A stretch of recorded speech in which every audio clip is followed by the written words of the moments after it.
For the record, I am J. Jermaine Bey.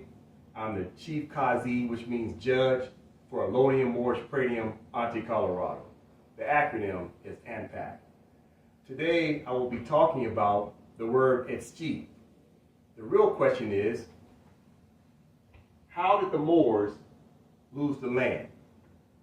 And for a point of reference, today's class is part 1 of a civics class on behalf of Moorish Science Civics. All right? So anybody has any questions, please feel free to ask any questions. But today's subject matter is under civics class part 1, how did the Moors lose the land? And the answer is Etschi and hypothecation. All right? So today we're going to break down the Moorish Science Civics of what these words mean in terms of how did the colonists, i.e. the pilgrims, the settlers, people who have applied the name American or the term white people to themselves, how did they legally steal the land from the Moors? We're talking about that today. So, first thing we're going to do is we're going to get into the definition of Etschi. So according to Black's Laws Dictionary, which is Henry Campbell Black's dictionary, 4th edition, we're going to look up the word Etschi. So therefore, for those of you who don't have a Black's Law Dictionary, 4th edition, you can always use a PDF version. And if you want to email me at info@anpac.gov.org, I'd be more than happy to send you the PDF version. That way you'll always have a copy of it. All right? So today we're working on the 4th edition, Henry Campbell Black's dictionary. So today we're going to go over the definition of Etschi, as well as some different definitions of other words that apply to the word Etschi. That way you can see the law and history of what took place as to how the Moors lost their land legally. All right? So first things first, we're going to look up the definition of Etschi. So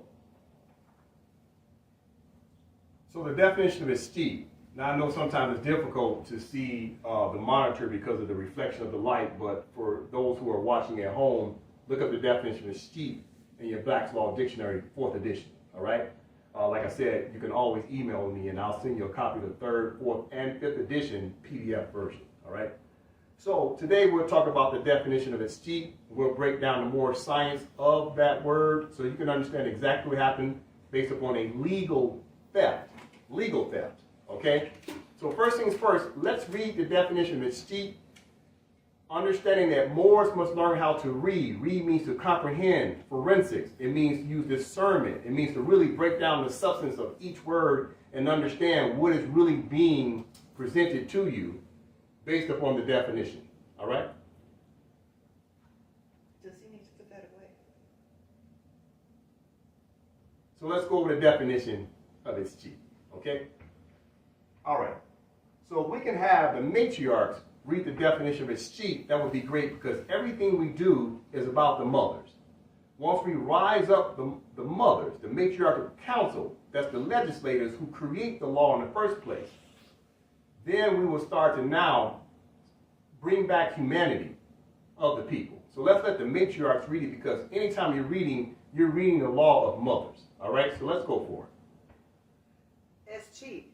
In feudal law, Etschi is an obstruction of the course of descent and subsequent determination of the tenure by some unforeseen contingency, in which case the land naturally results back by a kind of reversion to the original grantor or lord of the fief.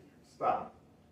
So let's really examine the first thing that they're presenting to us. So Moors have to get back into forensics of words and what's really being presented. So let's break it down. So first things first, under Etschi, it's in feudal law. So we know it's a feudal law terminology. So first thing we do as Moors is, what's the definition of feudal law? Because it's setting forth the understanding of what you're about to read. Etschi may be the word, but now they just gave you the title, really, of what you're about to read. So now we have to look up the definition of feudal law. When you look up the definition of feudal law, according to Henry Campbell Black's 4th edition, it's on page 749. Okay, so we got the mothers read the definition of feudal law. Pertaining to feuds or fees, relating to or growing out of the feudal system or feudal law, having the quality of a feud as distinguished from allodial. So let's stop right there. That just unpacked the entire secret that they've been keeping under feudal law. So first things first, let's understand the word feudal. Feudal is a compound word. The compound word is feud and then al. So separate feud from al, you get a feud. So who are they feuding with? The colonists are feuding with who? The Als, A-L. So you got the 5 families, right? You got the Als, Alis, Bays, Days, and you got the Ils, E-L. So they're feuding with the Als. Or who's feuding with the Als? You must name the parties. The United States of America citizens, the administrators, are feuding with the Moors. Okay? Feudal law is a feud with Moors. That's what the owl represents. Okay? So therefore, in the definition of feudal law, it tells you immediately it's the what? Opposite or contrary of allodial. Isn't that what it says? Mm-hmm. Okay, now let's look up allodial so we can understand the contrast of colonists are saying, well, who's these allodial people? Let's look up the definition of allodial. You can find the definition of allodial on page 100 in the 4th edition Black's Law Dictionary.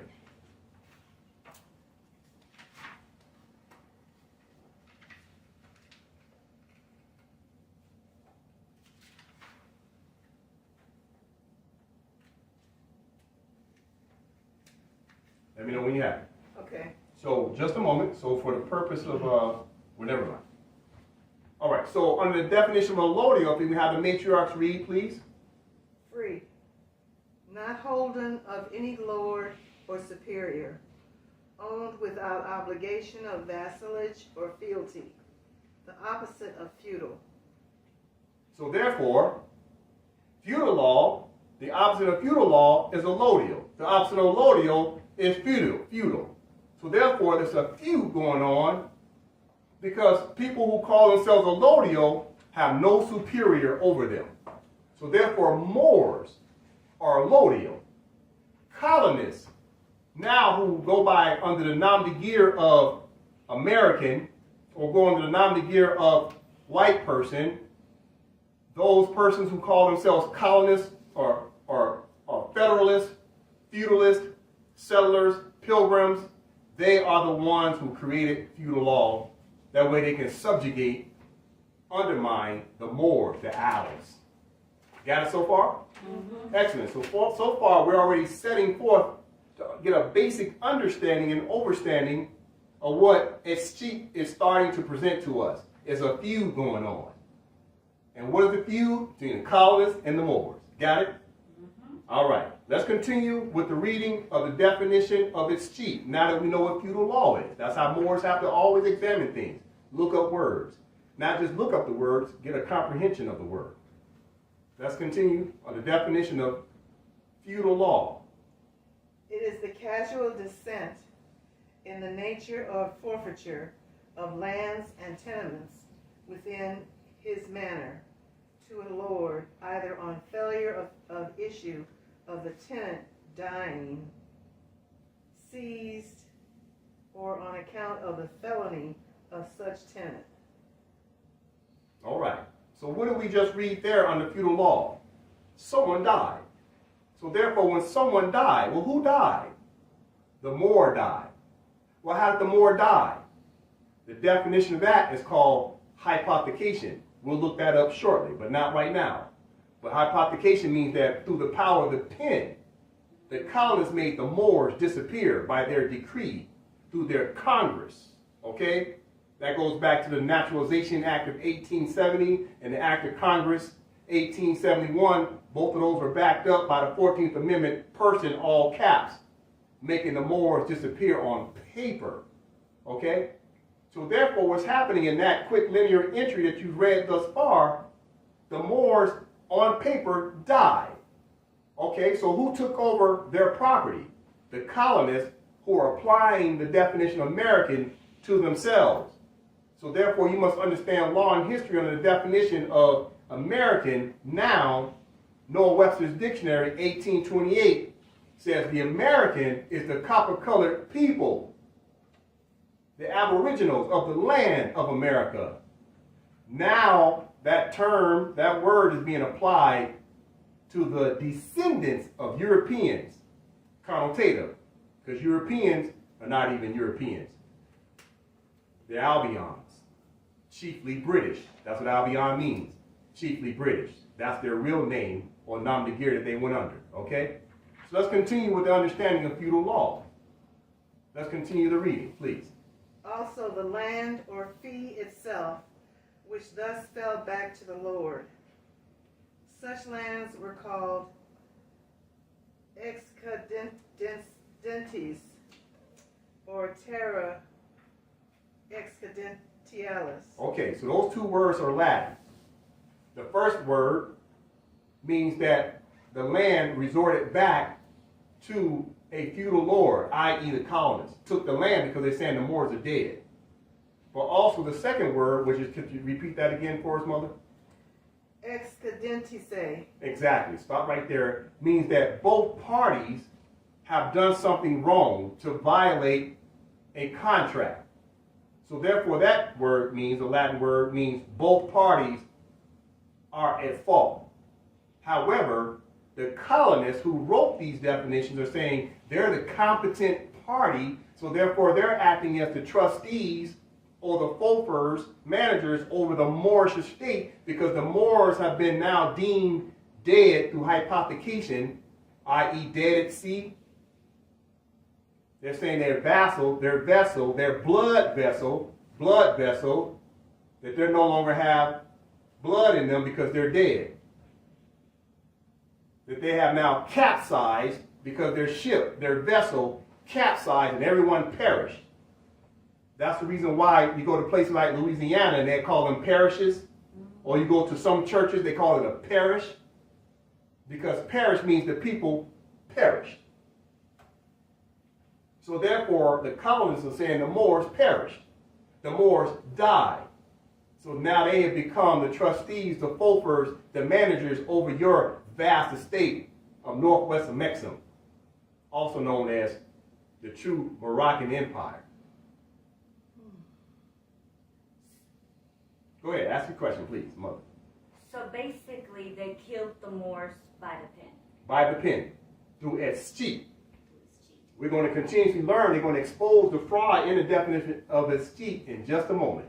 But the first thing they told you is feudal law, which is colonists, made someone die. Well, how did they die? Through the power of a pen, through their Congress. All right? So let's continue the reading. Mother? In American law, escheat signifies a reversion of property to the state in consequence of a want of any individual competent to inherit. The state is deemed to occupy the place and hold the rights of the feudal lord. Stop right there. So the state has deemed themselves to be the competent ones to take over the Moorish estate. Why? Because they said the Moors are dead at sea. Because on the Admiralty and Maritime Law, which is the world, they're trying to say like Noah's Ark, the whole world was underwater. So on the Admiralty and Maritime Law, they're claiming to be Noah. And that everybody else has perished. They get to make claims to everything because they're saying that all the Moors are dead on paper. So therefore the state of Colorado or the state of any of the several 50 corporations known as the states, all caps, are acting as fulfers, managers on behalf of the United States of America, not to be confused with the U.S. United States. So therefore, they're acting as if they're managing your estate, almost like a power of attorney, while you're dead or you're in a coma, laying in a bed, in a shallow grave, because you suffer from psychosis because you think you're black. So black people are dead in the eyes of the law because there ain't no such thing as black people. So they deem the Moors labeled the Moors as being black, Negro, colored, African American, minority, Negro, the N-word, niggers, nigga, every name but Moor, mulatto, Indian, etc. These are all dead names. Through hypothecation, it says anybody call themselves this name, those people are now dead in the eyes of the law, as well as Moors are dead in the eyes of the law, because there is no such thing as black people. That's not a people. People are named after the land, and the land is named after the people. There's 54 countries in Africa, and none of them are named black. 35 countries in America, the continent, and none of them are named black or brown. There's 50 countries in Europe, none of them are named black or white. There's approximately 45 countries in Asia, none of those people there are named yellow. No country. So therefore, these are all what you call nom de guerres. So a nom de guerre means that it's a fake name given to people, but it's not your real name. Let me give you an example. If you ever watched the movie Roots, Kunta Kinte, which was his appellation, the slave master was trying to force him to accept the name Toby. Toby will be called the nom de guerre, no different than black, Negro, African American, minority, or colored, etc. So the original name of Kunta Kinte is Kunta Kinte. They had to get him to accept a brand, which was Toby. Toby is synonymous with the word black, Negro, African American, colored, minority, etc. You must understand that. And because of that, the colonists get to continuously say the Moors are dead because you're not calling yourself a Moor. You must understand the word Moor is in the Treaty of Peace and Friendship, 1786, fully ratified in the year 1787, between who? United States of America citizens and Moors.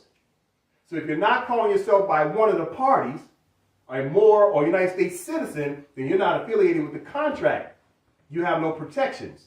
So therefore, they had to get everybody to call themselves Toby, i.e. black, Negro, colored, African American, minority, etc., which takes you out of the contract. As soon as you're out of the contract, you can't enforce the contract. This is all about contract law as it relates to your estate. As long as they call themselves United States citizens, they're in the contract. But yet, they're not in the contract. Why do I say that? Because the United States is not a party to the Treaty of Peace and Friendship. Only United States of America citizens, not to be confused with United States citizens. So who's a party of the contract to the Treaty of Peace and Friendship, 1786? United States of America citizens and Moors. So they, meaning these people who call themselves the American and white people, have written themselves outside the contract as well by going by the term of white.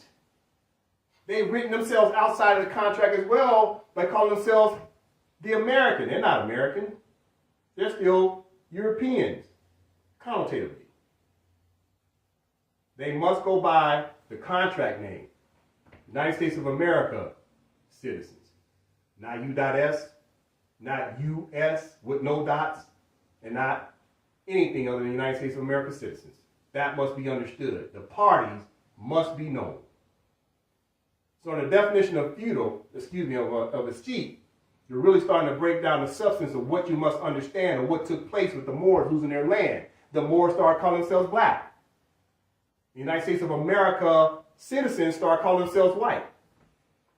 Both are acting outside of the contract.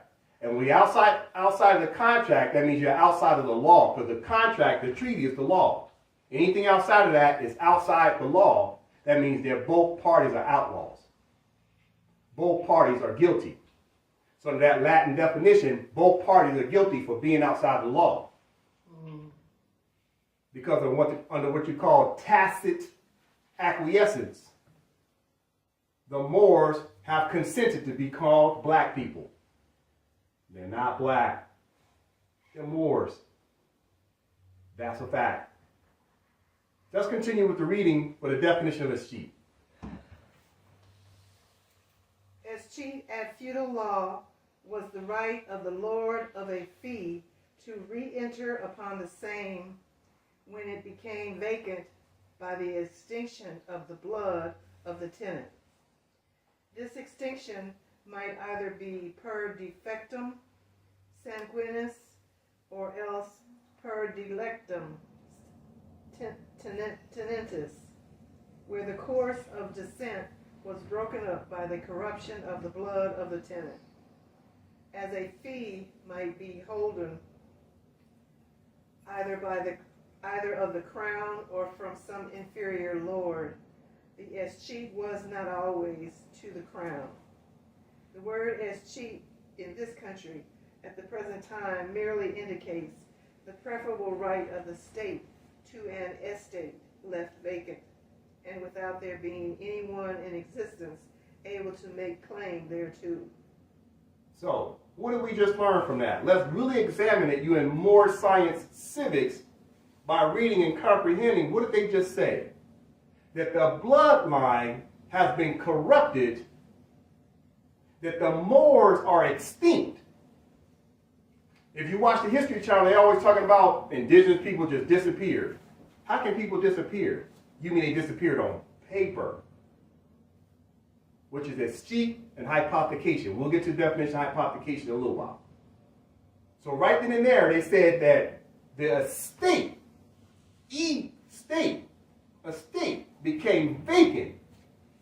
And who moved in to take claim to it under possession? Not ownership.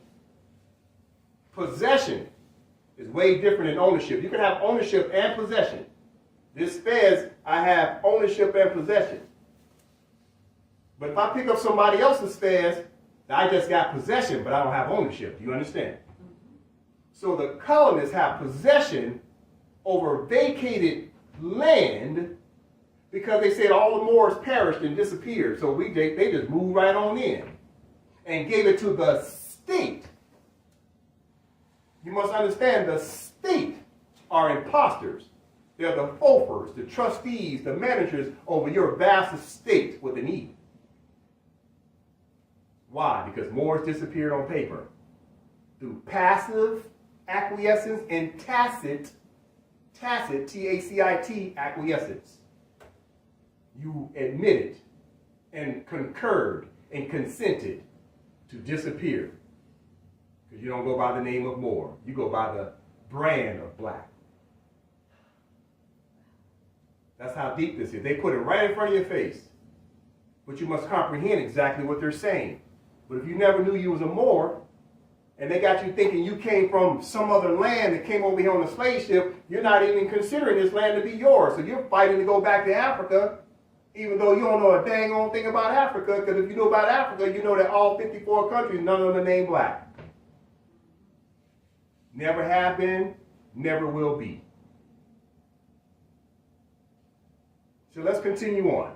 So that's the definition of escheat. That's the first thing they did. They had to corrupt your bloodline to say that you were extinct, that you perished. You perished at sea under Admiralty and Maritime law, that the whole world had drowned. That's Noah's Ark story. That is the Noah's Ark story. That is correct. All Moors drowned at sea. Got it? Uh-huh. Mm-hmm. Okay. So when Tashri Bey tells us when you read King James Bible or version, it came out of 1611, it's an anthropomorphic story. Story about who? The Moors. The Moors. Wow. That's the truth.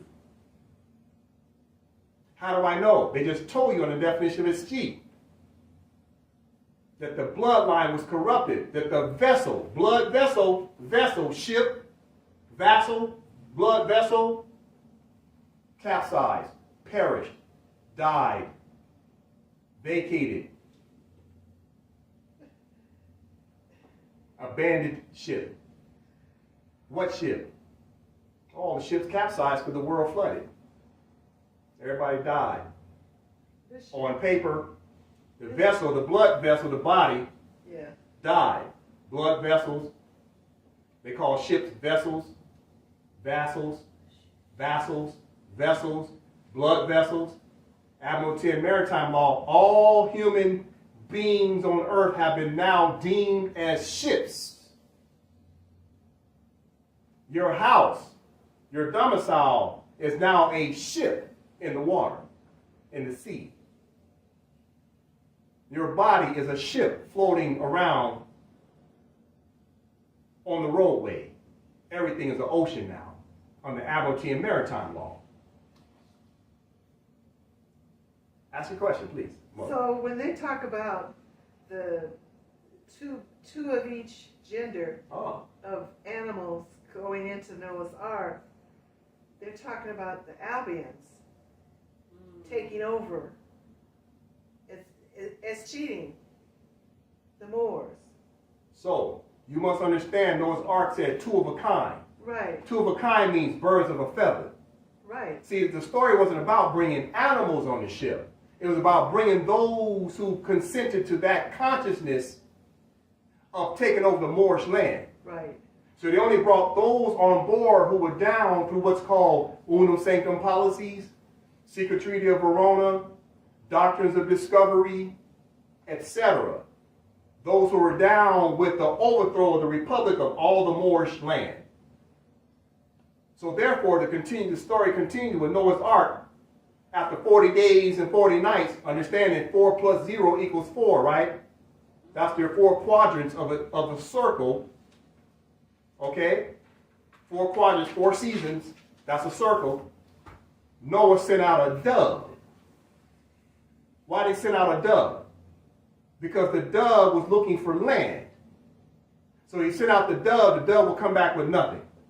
He sent out the dove again. All of a sudden the dove came back with an olive branch.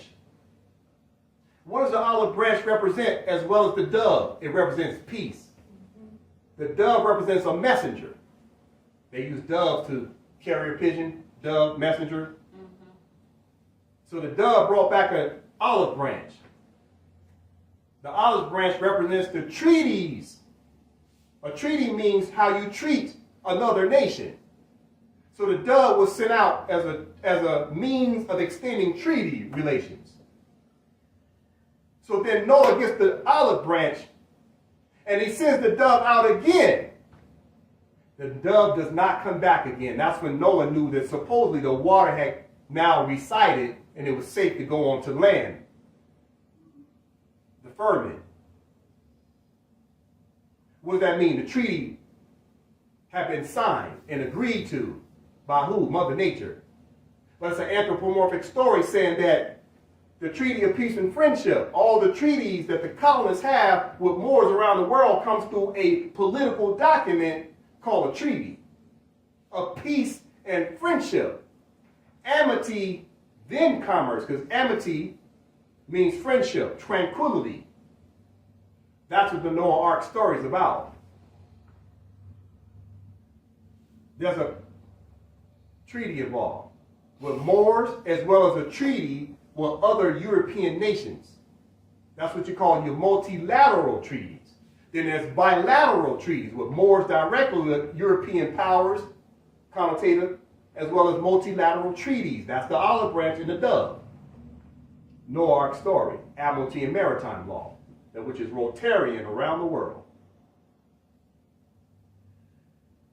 Let's continue. So, now let's look up the definition of hypothecation. Hypothecation, according to Black's Law Dictionary, 4th edition, is on page 877, and on the PDF version, it's 953. So we'll have the mothers read the definition of hypothecation, which is what we're going to learn next. How did they get rid of the Moors? Well, first they had to corrupt the bloodline under its chief. Then they had to break out a pen and put it on paper. So now we're going to figure out how they did it on paper, hypothecation. So the first word we're going to read is hypothecate before we read hypothecation. So we have the mothers read hypothecate first so we can get a basic understanding.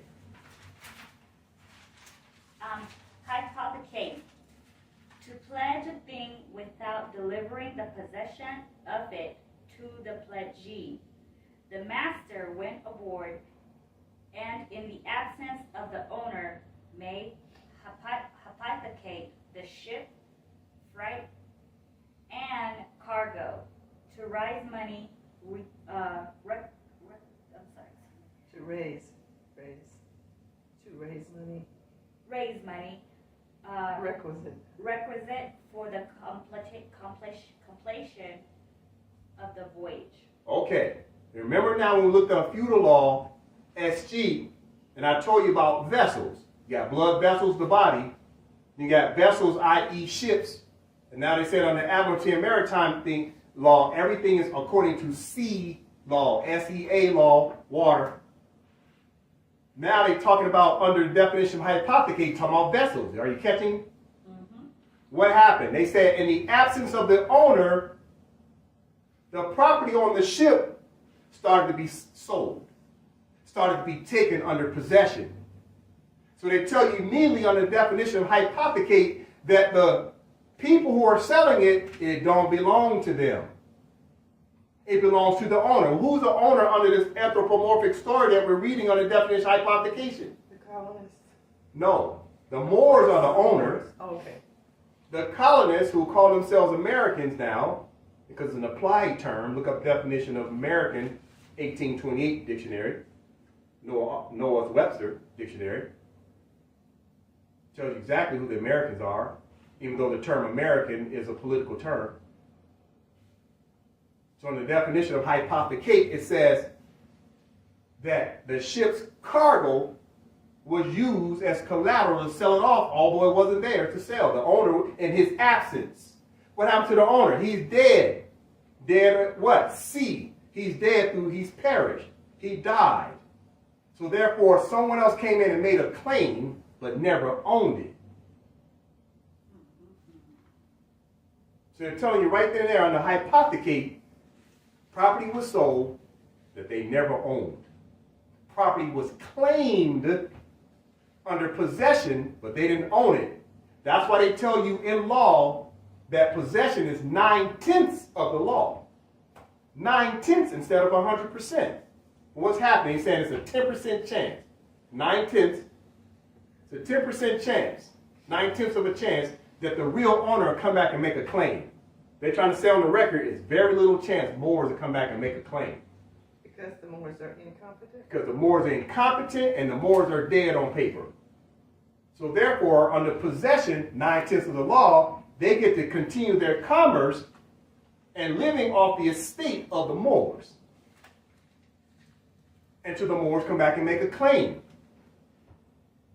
That's why when you read Article 22 of the Treaty of Peace and Friendship, 1786 and 1836, when it was renewed, was like changes to Article 25. But if you go back and look at Article 22 of the Treaty of Peace and Friendship, it tells you that when the Moor makes the claim, he makes the claim under a demand. And it shall not be interrupted. It be returned immediately. And who makes that decision? The consul. C-O-N-S-U-L. Consular court. Article 22. We won't go over that right now, but that's another day. So let's get back to, go ahead, Mother. So this whole time, Yes, this whole time. Go ahead. they've been using the Bible, talking about the Moors, but the Moors haven't caught up on what they were talking about. That's correct. Talking about the Noah's Ark, saying like a big flood happened, but not stating what really happened. Well, they are, but they're not stating what's happening on the left hand while, What they're doing is the right. It's a magic trick. Yeah. All magic tricks have a bunch of smoke to distract you looking around while they're, boom, they do the trick because you're not watching this hand, you're watching this. Smoke in this hand, the trick is over here. So then they say that the bloodline disappeared or the Moors disappeared. And Yes. like you stated, how do you disappear? By the pen. By the pen. And by the pens telling them like, oh, you're not a Moor, you're just black, Negro, African American. And then making people check the checkbox. Subscribe to it by giving you a race box that says, pick one of these 3 or 4 options. But But they always leave a loophole that says other, Yeah. And nobody questions what's the other. because they don't know what other is, because they don't know themselves, because they suffer black people, quote unquote, that think they're black, suffer from what's called psychosis. Psychosis is a lack of reality of self. Yeah. The clinical term is cognitive dissonance, a disconnection from reality of what the rest of the world knows true about you. That everybody has a nationality, but yet everyone in North America, connotative, think they're a crayon. Soon as you leave outside North America, i.e. Noah's Ark, the flood zone, you get back into the dry land, everybody else has a nationality. Everybody, the land is named after the people, people named after the land. You go to Mexico, you got Mexicans. You go to Brazil, Brazilians. You go to Italy, Italians. You come back to North America, everybody's black, brown, red, yellow, or white. But watch this. When Albions, i.e. people that black people call white people, when those white people, quote unquote, go over to Europe, they don't call themselves white. They call themselves by their national name when they go home. Also, they become so-called Spaniard again, Irish again, British again, Russian again, German again, Italian again. They get back to North America, they become white again. Why is that? It's a political status. It's a privileged status. But yet it denationalizes them, and the black status denationalizes Moors. But the Moors don't know the game's being played because they're unconscious Moors who subscribe to checking the box black. So they're still dead at sea. So therefore the colonists can still control your vast estate because you're dead by your own admission, checking boxes. Hypothecation is paperwork. They give you the paperwork. Sign this right here under race and mark a box. They test you. And you go right along with the fraud because you don't know yourself. But no worries. These people who call themselves black are starting to wake up slowly but surely to recognize that they do have a nationality because every human being on planet Earth has a nationality. They come from a mother, and that mother has a nationality. The first thing the colonists did is attack the mother and told her, you better not teach your children who they are. Tell your child his nationality is Toby. Got it? That's the password. That you've been colonized. Now that we finish understanding what hypothecate means based upon what's called anthropomorphic stories and what the colonist has done by taking possession of something that they don't own, now let's read the definition of hypothecation. If we have the mothers read for us, please. Hypothecation, the term borrowed from the civil law, insofar as it is naturalized in English and American law. It means a contract of mortgage or pledge, in which the subject matter is not delivered into the possession of the pledgee or pawnee, or conversely, a conventional right existing in one person over specific property of another, which consists in the power to cause a sale of the same thought it to be not in the possession, in order that a specific claim of the creditor may be satisfied out of the proceeds. All right, let's stop right there. Let's take it from the top. So hypothecation means that when something is pledged, but yet they pledge something, i.e. the colonist is pledging what? Let's use an example. Let's use this house as an example. The colonists don't own the land. So therefore, they're pledging to say, you can buy a house on this land. And the reality is the colonists don't have the sovereign power, capacity, or corporal or incorporeal authority to sell anything on the land. So therefore, they're not really selling it. They're hypothecating it by you thinking you just bought a house and you didn't buy nothing, because what money did you give them for the house? You gave them no money. You go to a closing and they do what's called wire funds. You never even had any money in your hand. You didn't give the closing company any money. You just signed a bunch of paperwork through a unilateral document that no one else signed. The bankers didn't sign it. You know why? Because the bankers don't own any property, but they got you thinking you own it. So black people don't own property, and white people don't own property. The only person's own people, I should say, that own property is Moors, because they own the soil, the estate. So therefore, what they're doing is they're selling you a bill of goods that says, yeah, we'll sell you this, but they don't own it. They possess it. And since they really technically don't possess it, they just gifted you something to make you think you own it, and you really don't. Only Moors can own. Everyone else can possess. So through hypothecation, they got you in a belief status that you own something, and you don't under the definition of white or black, or brown, or red, or yellow, as it relates to this land. If you're not a Moor, you don't own. Now remember, we've been talking about vassals. So you notice on the hypothecation, they're right back to talking about cargo, vessels, property. Because it's a theft of Noah's Ark story. They're stealing from those who they deem dead at sea and selling off their property of the deceased. It's an estate sale. And who made the claim? There's an imposter who came in and made the claim called the state of, all caps, acting as the power of attorney while you're dead at sea or in a coma, psychosis. Are you seeing that now? Oh, yeah. Let's continue the reading, Lois. The term is frequently used in our textbooks and reports, particularly upon the law of bottomry and maritime liens. Thus, a vessel is said to be hypothecated for the demand of the one who has advanced money for supplies.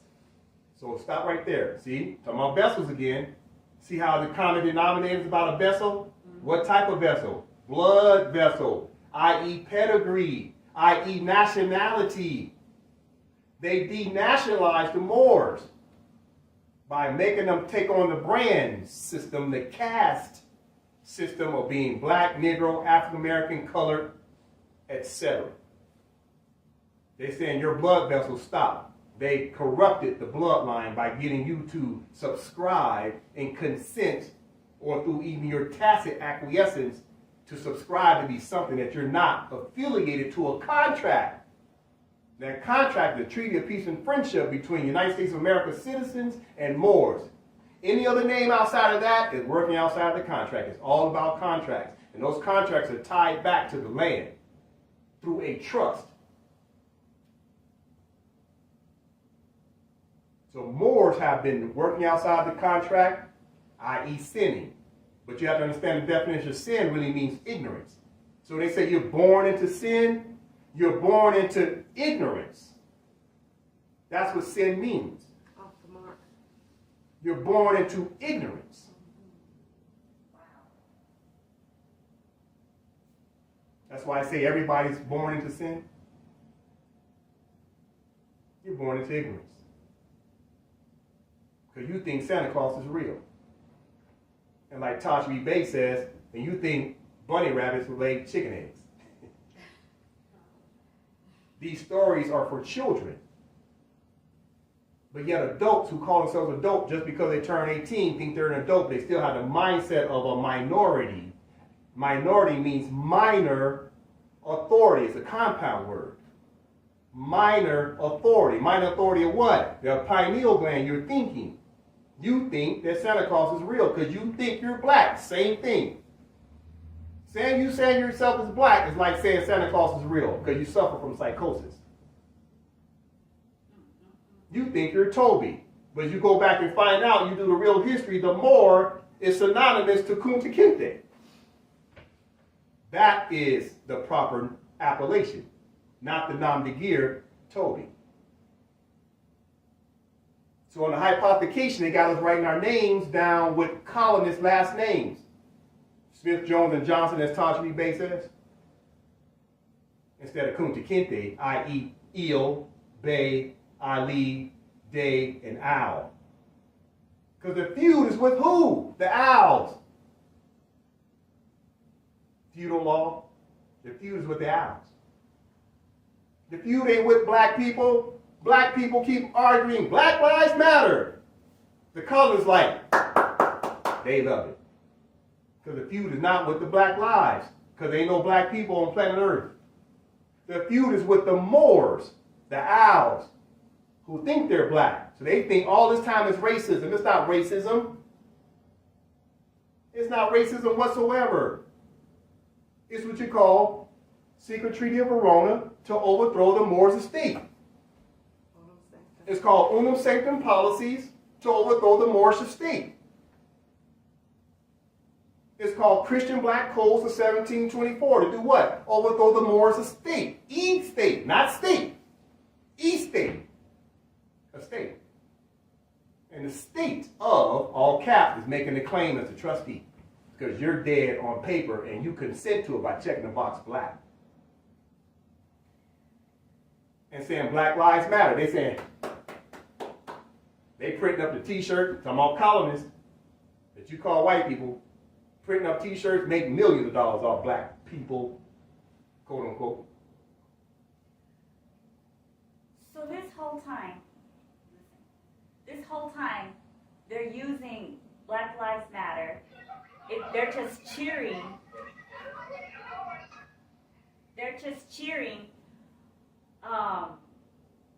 Basically, they're making fun of the Moors for them calling themselves black because black doesn't even exist. Yes. What's the reference point? Look at the definition of black in an American Standard Dictionary. As soon as you look up the definition of black, which is an adjective, that's the matrix, etymology, matrix, adjective, it says right under adjective, I believe it's adjective, but it could be noun, it says is the humor, the despair of these people call themselves black. What does that mean? They laugh at us. Right in your face. It says right there, the humor, in the definition, the linear entry of black, humor of the despair of these people who go under this brand of black. That's an adjective. They lie, they laugh in your face because they're like, look at these fools who've been fooled through hypothecation and it's cheap to call themselves something that we train them just like a rodent, just like an animal. That's why if you look at the definition of human versus human being, human is listed as an adjective. Human being is listed as a noun. But if you look at the definition of human as an adjective, that's black people. Why? Because they're saying you one level above an animal. You can talk and walk, but you can't think and use your brain, and you don't read. If you look up the definition of human being, a noun, look up that definition. You know what it says? One who has articulate speech, superior mental development, and an upright stance. Superior mental development, articulate speech, and upright stance. That's a noun. What does it mean? That you're using your pineal gland, the third eye, to think. That's why they put that eye in the middle of the pyramid on the one so-called dollar. The eye, right here, which is your brain. And right now, it's calcified. It's got this shield over it. It can't see.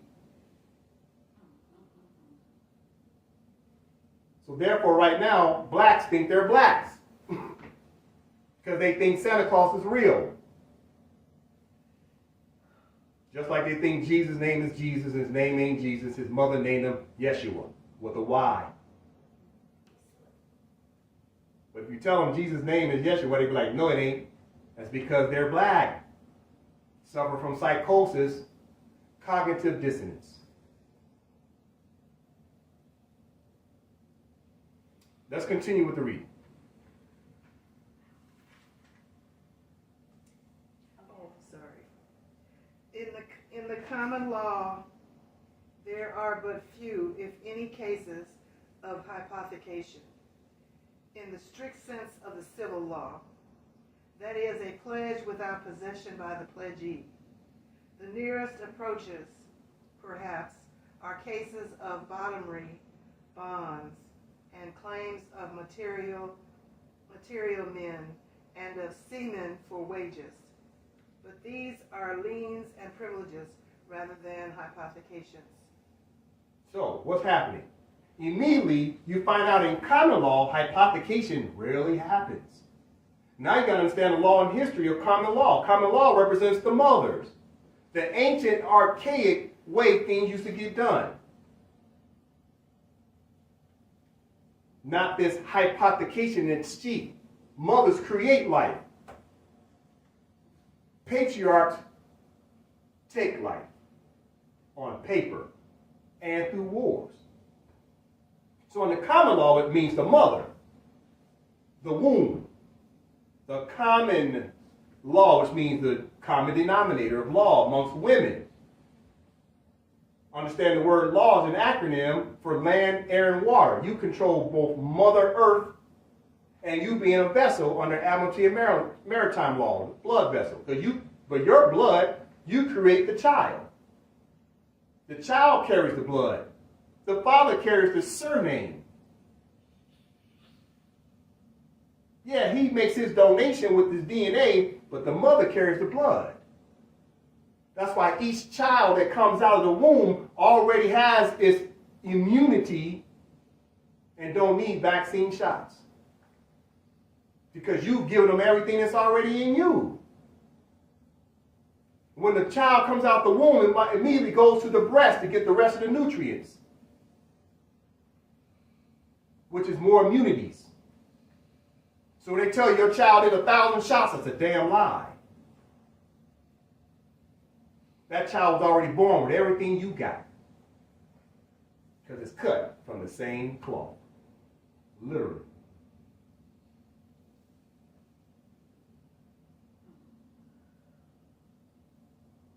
That's why they talk about vessels again. Blood vessel, blood. They corrupted the blood. What blood? The mother's blood of the child. Because the child grew up thinking the child was black. Because you were threatened that Colin's going to kill your child. So you said, time out. Okay, I'll tell him his name is Toby.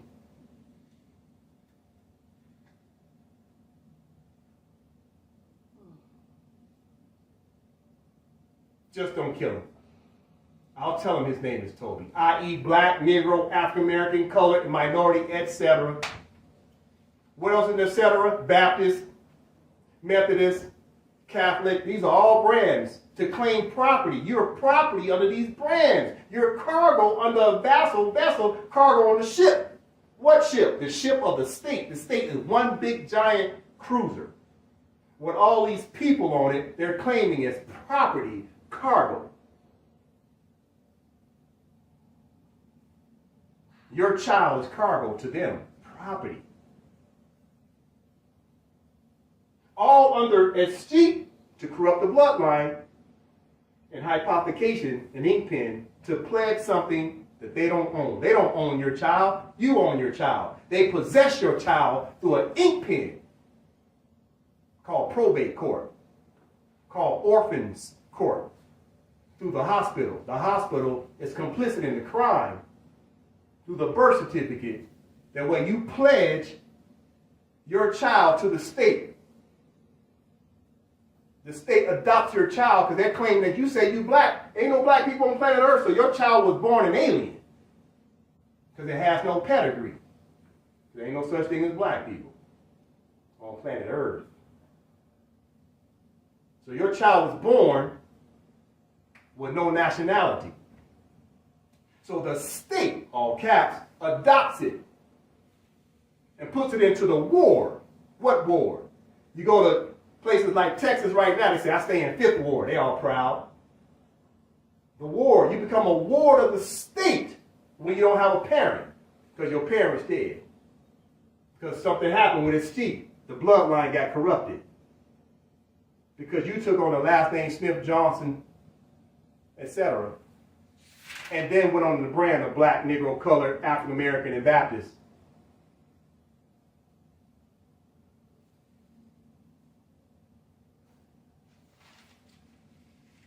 Everything's admiralty and maritime law. And Noah, i.e. the colonist, is ruling. And everybody else is dead, except for those that's a bird of a feather. Noah's family is who? They're the colonists, who were overthrowing the Moorish estate. So anyone who subscribes to being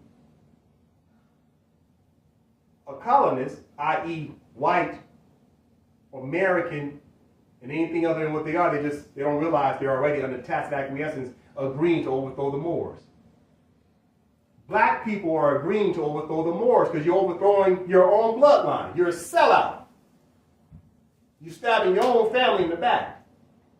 You don't even know it. Black people join the Marines, the Army, the Navy, the Air Force, the National Guard, just to go around the world attacking their own brothers and sisters because they think they black, so they don't connect to who's a Moor, who's Egyptian, who's from Honduras, who's from Mexico.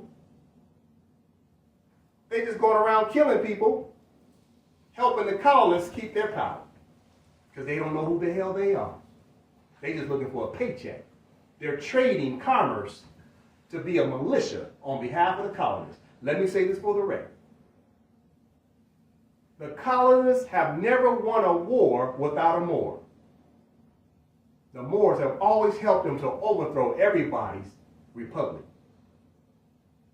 Even when the Moors lost in 1492, it was Moors on the other side who helped the overthrow of the Moors. The sellout Moors did that. Sellout Moors helped Christopher Columbus get over here to the continent. So you must understand the Moors have bad history and good history. They go together. It's called Hex Alpha.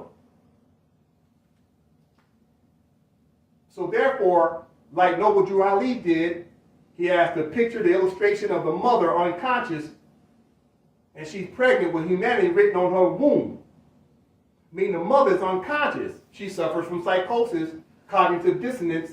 She's in a coma because she's forgotten about self. But yet she's pregnant, still giving birth. And that child's going to come out and get devoured. The child going to come out being Toby, a slave, not knowing self. Okay, is that the end of the reading of Yes. hypothecation? Yes. Excellent. So, in terms of any questions about what we've learned thus far, do you have any questions?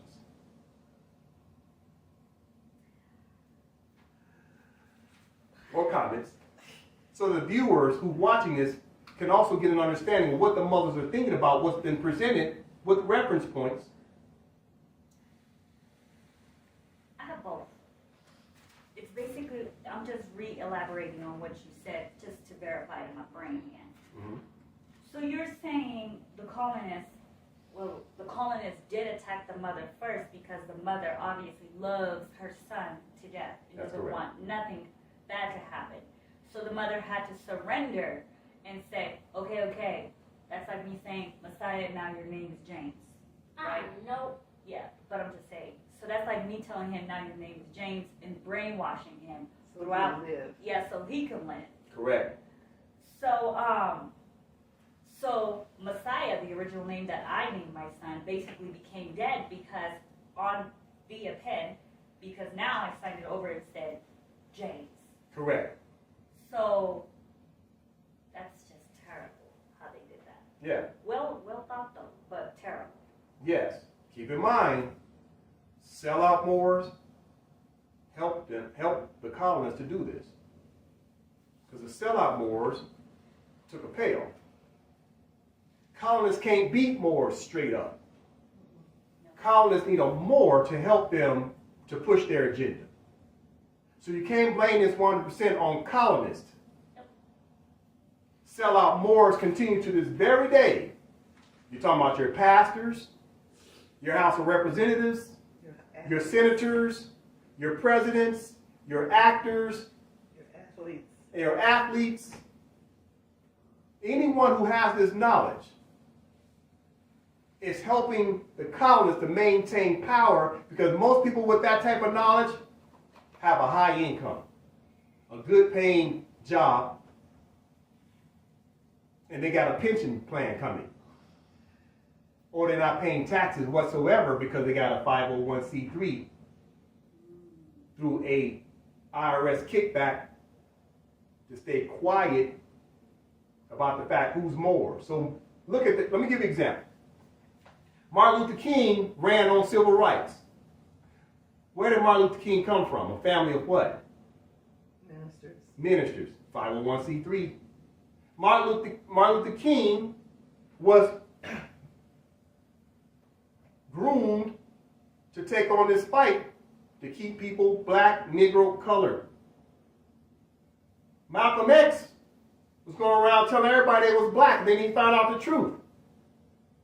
Then he got assassinated when he found out that we had a nationality called Moors. He was going to go to the UN and fight in the UN. He said it on the record. All of a sudden he gets assassinated. Well, wait a minute, where did he get his start?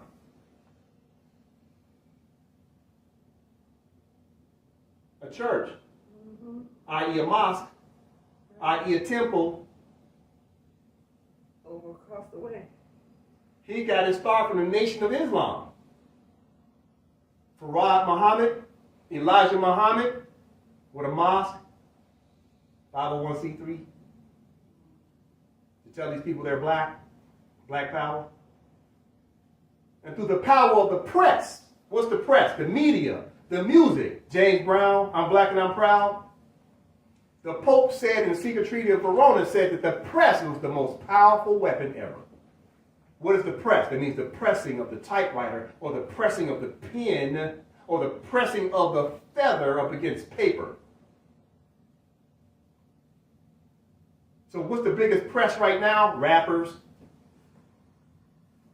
media, CNN, Fox, CBS, etc. Netflix. You turn on Netflix right now, Black Lives Matter everywhere. And what the hell is that all about? They're pushing that brand black. Big time. So the press is working overtime, i.e. the colonist is funding these people who suffer from psychosis to keep pushing that black thing. Because they know the Moors are fighting back, so they got to triple down, not double down, triple down with the press to push the word black. That's what you call counterintelligence. The intelligence of the Moors is being countered by the colonists, but the colonists are using unconscious Moors to fight the Moors. Because I'm Black and I'm Proud ain't being said by colonists. Colonists are using unconscious Moors to use as a counterintelligence to true intelligence, because these people who think they're black think they're highly intelligent, in which they are. They just suffer from cognitive dissonance, which makes them dead in the eyes of the law. Civil liter mortuus. Civil liter mortuus, which means dead in the eyes of the law, but they don't know that, because there ain't no such thing as black people. So they're using Moors to fight Moors. Continue with your question and comment. So the 501c3, that's the churches, the mosque, etc. Mm-hmm. Right? Synagogues. And they used, and that's Martin Luther King, he comes from a minister, all his family members That's right. were ministers. So that 501c3 is funded by the government. It's not necessarily funded by the government, because there is no government, number one, because the United States is a corporation. True. However, the Federal Reserve, which is a private foreign corporation, an international bank that ain't got nothing to do with government, is an international bank, allows bishops, cardinals, priests, pastors, ministers to use through their profit and loss statement that they have to disclose the earnings they got, but they don't have to pay no taxes. But they have to disclose through the 501c3 form that they are operating as a business, earning revenue, but they don't have to pay no taxes whatsoever on that income, as long as they're saying it's going to take care of the business of the church. That's why the pastor can have a big giant Cadillac and a big old jet, because it's all coming through the 501c3 because they ain't paying taxes. They get to keep it 100%. So then they have the people, literally the people that's in the congregation, pay out of their pocket, thinking that they're learning something, when actually the priest or whoever is holding the mosque, synagogue, to dummy down the people and Correct. just keep them hushed. So the chattel, which is these people who think they're black, they're chattel. Chattel is a compound word for Christian cattle. Chattel. That's a legal term. Are the bill payers on behalf of these people who have titles over the church, mosque, synagogue, etc. So therefore, they already know that their chattel, i.e. their congregation, already got to pay federal tax, state tax. They got to pay into the FICA, which is your Social Security and Medicaid. They got all this taxation, and then the church said you got to pay 10% tithes. Robbing the widow's pennies. I will never, ever, ever in my life step a foot in church again. Well, you got to understand the church is not the problem. No, I know, but now I know. The church problem is the administrators of the church. Because they're not teaching spirituality. They're not teaching religion. They're teaching dogma.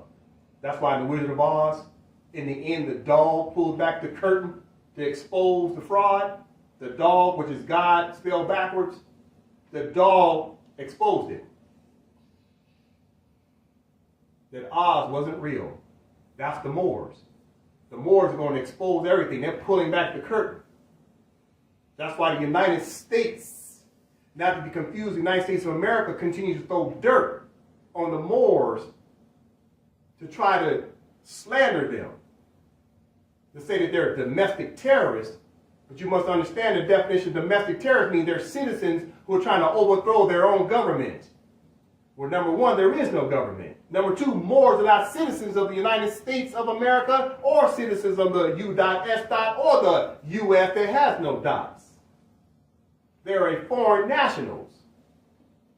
They're Moors, descendants of Moroccans, i.e. Moabites, Canaanites. Never were United States citizens or United States citizens of America.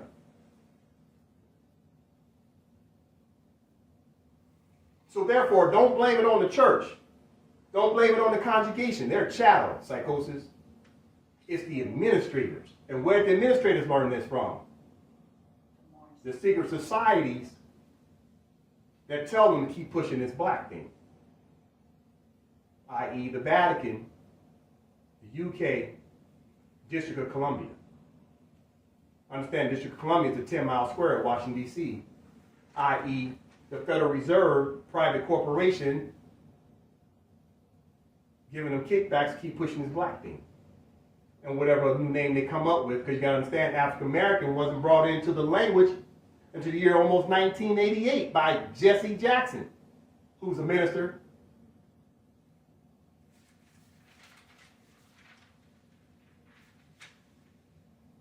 He was also the one that was standing right by Martin Luther King when Martin Luther King found out the truth. Imagine that. And he was the only only one, or he lived and Martin Luther King died. Yeah. So there's nothing wrong with religion. Because people ain't been given religion in the first place. It's the administrators keeping the secret.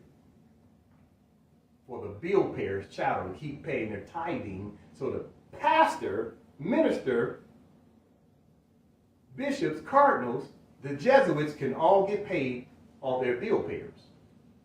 The chattel, sheeple, the flock. The shepherd's getting the money. The flock is the food. So when they say rich people are born with a silver spoon in their mouth, they're trying to tell you something. If it's a silver spoon, what's a silver spoon? Well, first thing first, silver represents the real money.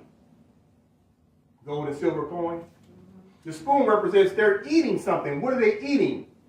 They're eating out of the soup the virtues of their bill payers. So the bill payers, they're eating off of your virtues, i.e. your psychosis, your cognitive dissonance, and your so-called I'm saved position. You ain't saved, you're food. Because the rich are eating off your ignorance.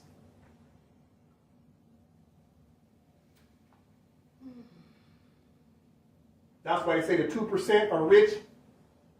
98% of people are just barely making ends meet. Because the 2% are eating good with that silver spoon because they got the real money. And they got the knowledge. The rest of the people are the food. Food and fool. F-O-O-L. Because they've been fooled by the magi, the magician, who is the judges. And the judges are all complicit with the attorneys, lawyers, and barristers. And all of them are complicit with your senators, House of Representatives, and executive branch of every so-called government of the State of the Union, as well as the President of the so-called United States of America, not to be misunderstood, the U.S. So when the Treaty of Peace and Friendship with Morocco was signed, and part of the letter, I don't know it verbatim, but part of the letter was, we are a poor country.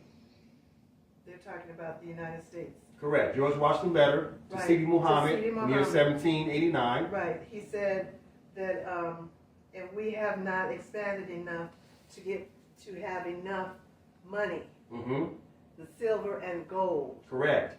So basically, they hadn't stolen enough to really pay the rent. That is correct. So the westward expansion was to get that gold. That's correct. Silver, platinum, whatever it was. But they were getting it from us. They were stealing it from us.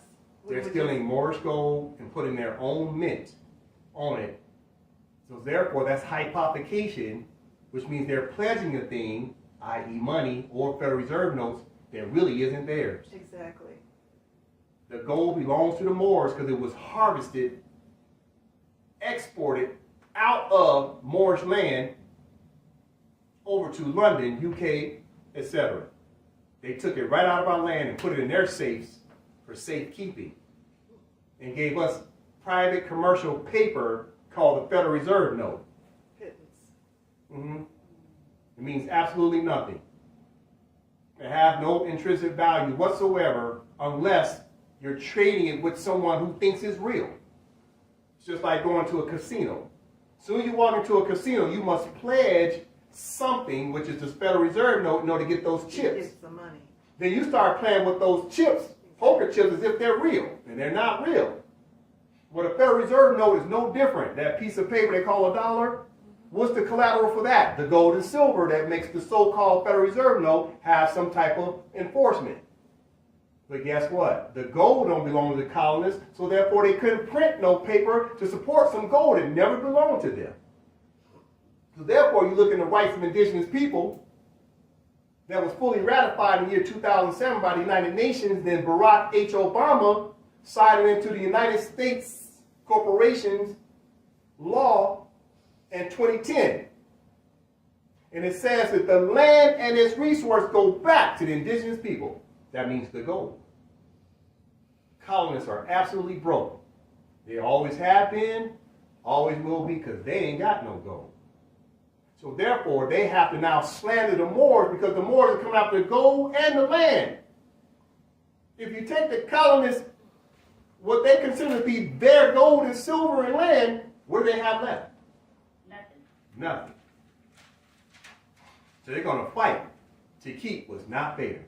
They possess it, 9/10 of the law, but they don't own it. Because when the Moors make the claim, that's the ultimate claim. That's Article 22 of the Treaty of Peace and Friendship.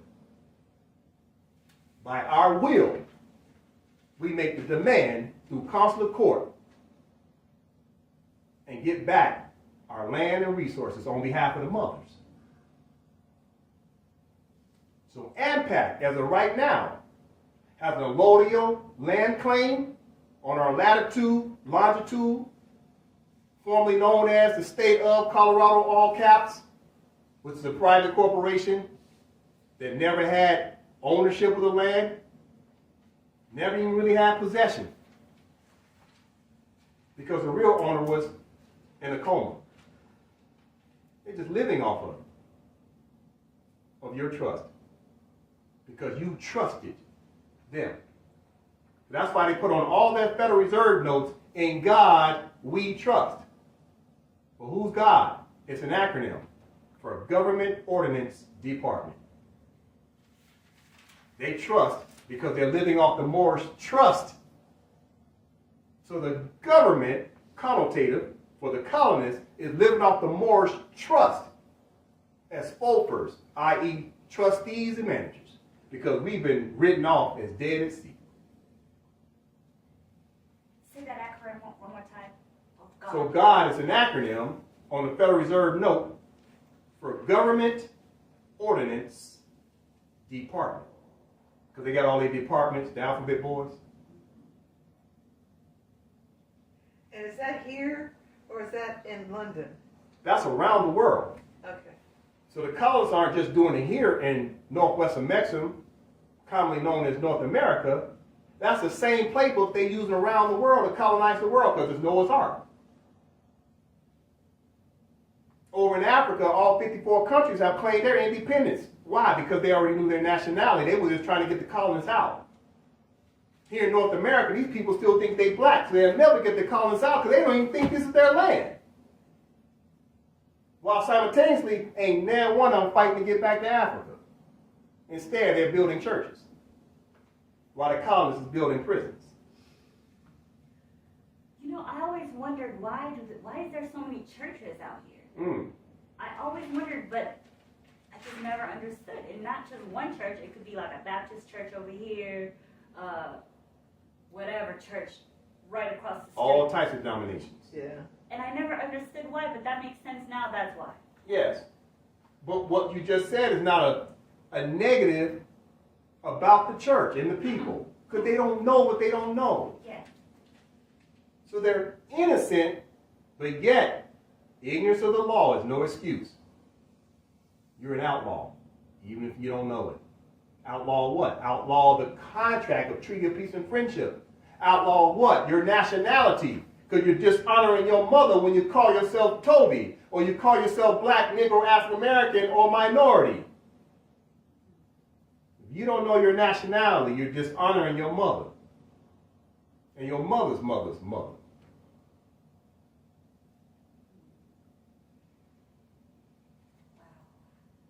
So therefore, the congregation don't really know. They actually want to get saved and so they can float up to some cloud.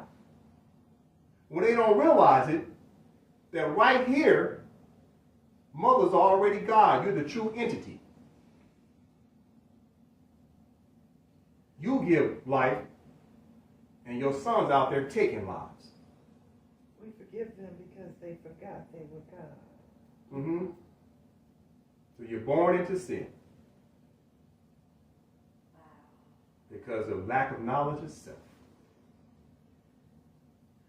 Wow. But you know everything about somebody floating on the sky or somebody that's deep down in the core of the earth. But you can't even tell me who the hell you are based upon your nationality. I asked a brother one day, hey man, where you from? I'm from Detroit. No, I mean, what's your nationality? I'm from Detroit. No, what's your pedigree? Oh man, I'm American. America's a continent. What's your nationality based upon the landmass you come from, your pedigree? Huh? That's how he's looking at me. He's black. He has to take on the definition of black. Why? Because he don't have a nationality. Watch this. When the British came over to the land to conquer the Moors' land, they no longer wanted to be referred to as British anymore. That's why they were trying to get from under the bosom of the British crown. When they came over to the continent of northwestern Mexico looking for asylum and refuge, they were the first refugees. They were the first immigrants with an I, who eventually became an immigrant with an E because they were looking for permanent residence. Then eventually they become expatriates of Great Britain, meaning they want to denounce their nationality. Well, if they didn't want to be called British no more, what was it going to be called? Because they needed a name. They created an ambiguity. It's called colonists, feudalists, pilgrims, settlers, and eventually they started calling themselves white and then American. Everything but British. So if they call themselves white, they got to immediately get you to play along in the game. You must be black if I'm white. Oh, that makes sense. Oh, the Native Americans are red. Yeah, let's keep the crayon game going. Oh, the Asians come over here, they're yellow. And then and Jose, when he comes from Mexico, he's brown. Yeah, can't all those crayons just get along? People have nationalities. And the British nationality came over here looking for refuge. No longer wanted to be connected to the British crown. So the British told them, look here, you don't want to be British? You better change your damn name. Or we're going to tax the hell out of you until you do. We're going to keep bombing you until you do. Because you guys are treasonous. Running away from the house like that, claiming you ain't British no more, that's treasonous. That's why they kept coming over here fighting them. Treasonous. Y'all ain't Americans. Y'all ain't white. You're British. Wait a minute.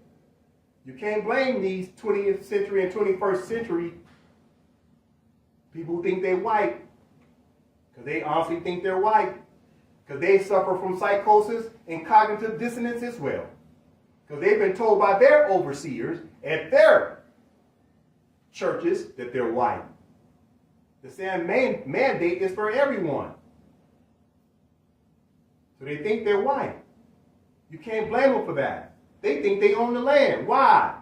Because they've been indoctrinated to think that they own everything, and they do not. But their overseers know already that these people think they white don't own nothing. Because they're white, and ain't no such thing as white people, which means you disappeared on paper too. Hypothecation. Ain't no such thing as white people. Go ahead, Mother. So, what wars, what bombings are you talking about? Are you talking about So when the British kept coming over here fighting, the war of Spanish-American War, 1812, all the wars, and the Civil War? all the wars are civil wars. 100% are civil wars amongst colonists to colonists.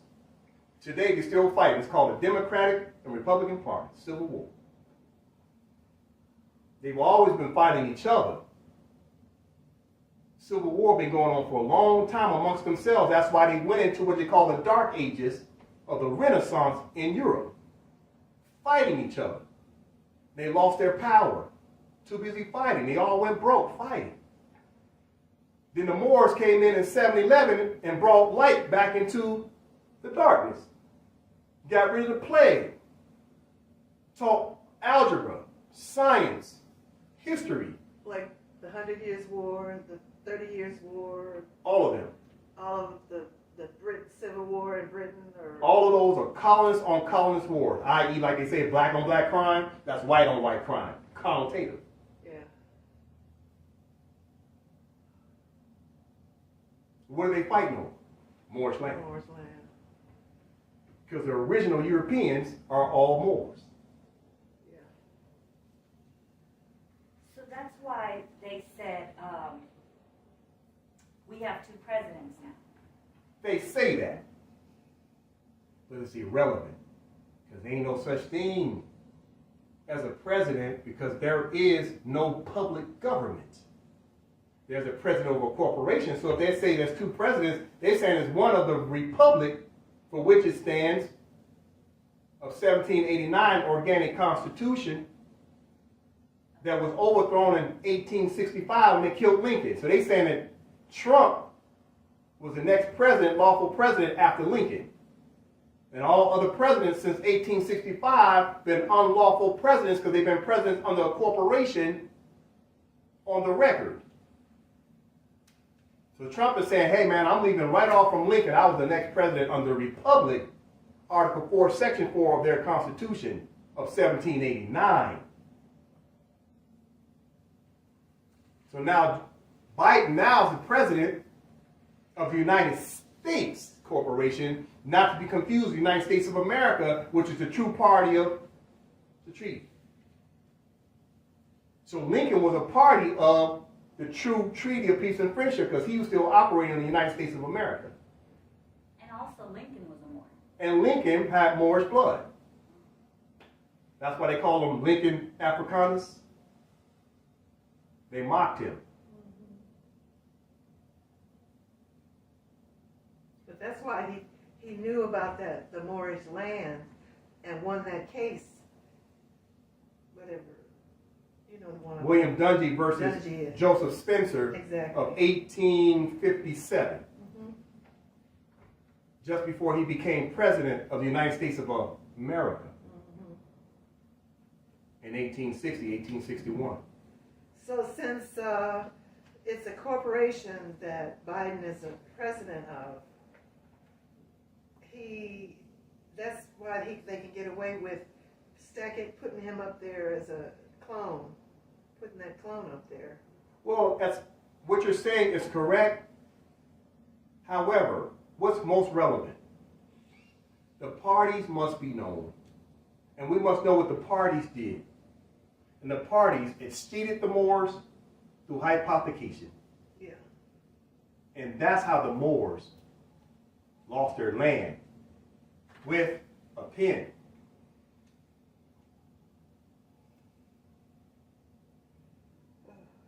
We'll end it there.